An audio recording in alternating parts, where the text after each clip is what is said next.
Bonjour à tous. Aujourd'hui, nous allons parler de la vraie histoire qui se cache derrière le film que vous avez sûrement déjà vu ou entendu parler, Rasta Rocket. Le film raconte le parcours de 4 Jamaïcains qui ont pour rêve d'obtenir une médaille d'or au bobsleigh, une discipline olympique qui leur est totalement inconnue et impossible à pratiquer chez eux. En termes de chiffres, Rasta Rocket a eu un succès commercial considérable alors que son budget était d'à peine 14 millions de dollars. Il a réussi à générer environ 155 millions de dollars de recettes et a été le 15e plus gros succès de l'année 1993 aux États-Unis et a fini à la 10e place en France pour l'année 1994.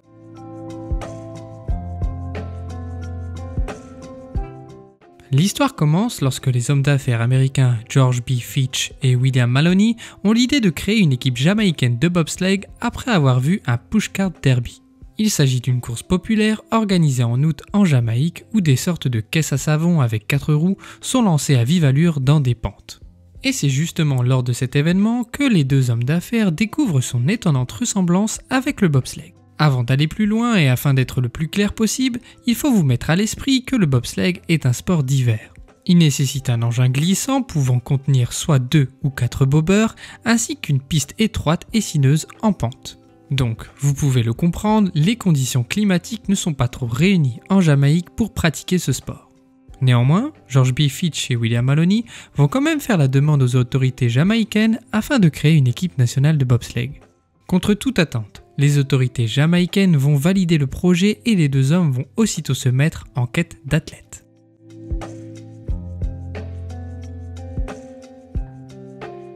Contrairement à ce que prétend Rasta Rocket, les athlètes sélectionnés ne s'étaient pas fait refouler auparavant aux qualifications des Jeux Olympiques d'été. Seulement, Fitch et Maloney ont vraiment eu du mal à recruter des volontaires pour ce sport à risque, mais ils ont quand même fini par trouver leur bonheur au sein de la force de défense jamaïcaine. Parmi 40 candidats, 4 sont sélectionnés en octobre 1987. Le capitaine Dudley Stokes, pilote d'hélicoptère, Devon Harris, lieutenant et sprinter, Michael White, meilleur sprinter du pays, et enfin Samuel Clayton, ingénieur dans les chemins de fer. Les premiers entraînements se font avec les moyens du bord, autant dire avec pas grand chose. Par exemple, les sportifs sélectionnés dévalaient les pentes de Kingston à bord d'une caisse à savon pas très stable. Sur cette expérience, Devon Harris ajoute même « On ne connaissait strictement rien au bobsleigh, mais on était tous de bons athlètes, costauds et rapides, deux qualités essentielles pour ce sport. » Au fil des semaines, les séances gagnent en sérieux et l'équipe part même de temps en temps se préparer à l'étranger. Les entraînements avaient une énorme cadence. D'après les athlètes, ils duraient parfois même 7 à 8 heures par jour et ils avaient peu de repos.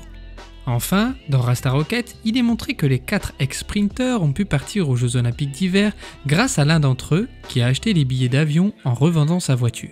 Cependant, dans la réalité, les membres de l'équipe ont vraiment pu se rendre au Canada grâce à l'argent récolté de la vente de t-shirts à leur effigie.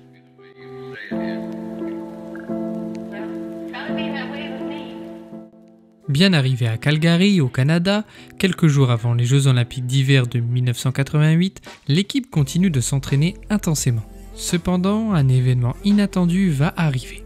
Lorsque les athlètes s'entraînent à courir sur un lac gelé, Samuel Clayton tombe et se blesse sérieusement.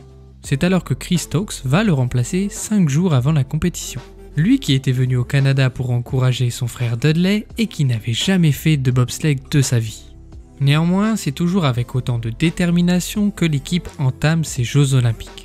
À la différence du film où il y a 3 courses individuelles organisées sur 3 jours consécutifs, en réalité la compétition olympique de bobsleigh se compose de 4 courses avec 2 courses par jour tenues sur 2 jours consécutifs. Les 4 temps sont alors ajoutés et l'équipe ayant la moyenne la plus basse l'emporte. Ce qui est en revanche très bien montré dans le long métrage réside dans l'engouement du public pour l'équipe jamaïcaine et sa volonté de réussir. Cependant, l'équipe jamaïcaine de bobsleigh, après ses 2 premiers temps, se retrouve dans les dernières positions. Et malheureusement, lors de la 3e manche, Dudley Stokes, Devon Harris, Michael White et Chris Stokes ont réellement chuté dans un virage particulièrement serré. Après s'être relevés, les 4 hommes ont ensuite poussé leur bob jusqu'à la ligne d'arrivée sous les applaudissements de la foule. Un bel esprit sportif qui a touché les spectateurs et les médias. L'équipe n'a donc pas pu participer à la dernière manche de la compétition et s'est vue contrainte d'abandonner. Et enfin, je terminerai cette partie en citant la phrase prononcée par Michael White lors d'une interview. C'est fou de se dire qu'on est devenu l'équipe de bobsleigh la plus célèbre au monde alors qu'il ne neige jamais chez nous.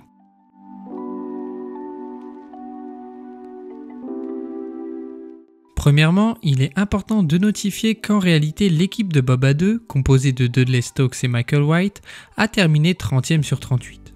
On peut donc dire que c'est un premier succès pour l'équipe en elle-même.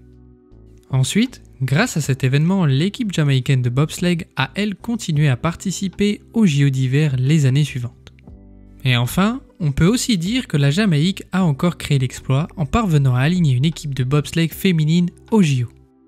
En effet, 30 ans après leurs homologues masculins, Carrie Russell, Audra Segree et Jasmine Fenator-Victorian sont entrés dans l'histoire olympique du pays en se qualifiant aux JO de Pyeongchang en 2018. Voilà, j'espère que cette vidéo vous a plu et si c'est le cas, n'hésitez pas à le dire dans les commentaires.